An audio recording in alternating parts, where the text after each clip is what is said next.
counsel for response. Exactly. She I don't responded to that understand, Your answer. Honor. Now, what is your question, Attorney My Cotton? question here is, okay, itong Office of the Vice President, na-confirm mo na may confidential funds. Opo, meron po. Okay. But in the Commission on Audit, outside COA ICFAO, are you aware that the Office of the Vice President has funds outside the confidential funds, her confidential funds? Nasa part na po yun ng regular audit. Ang sa ICFAO lang po is yung sa confidential funds lang po. So,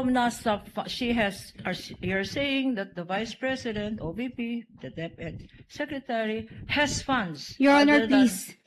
I Already haven't answered, finished. counsel? She answered. Misleading, Your Honor. She didn't say that they have funds. She said she has no knowledge because that is No, not the Your scope of her audit. She said, Your Honor, She said that it's not there the are subject- there are funds subject of regular audit.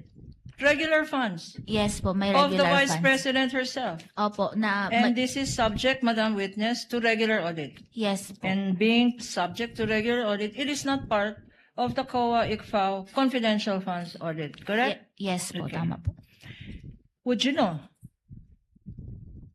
that the Office of the Vice President has regular funds or special funds for security personnel? Are you aware of that, Madam Witness? Dahil nga po ang sa amin lang is confidential fund, hindi po ako aware dun sa regular funds po ng OBP. Regular funds, the security personnel, and it is here in your circular. It says salaries for staff is not part of the allowable expense of confidential funds, correct? You mentioned that before. Nasa 4.11 po yung mga hindi dapat paggamitan ng CF at IF. Salaries, wages, overtime, additional compensation, allowances, etc.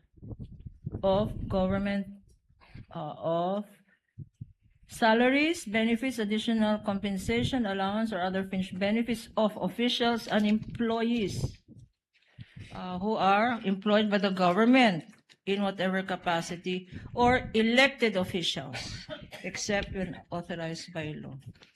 The Office of the Vice President it is of public knowledge that the Office of the Vice President has no less than 400 security guards. Are you aware of that? Public knowledge. Narinig ko po sa news. Yes. And if the security guards are being paid salaries, should these salaries be debited or reimbursed from confidential funds?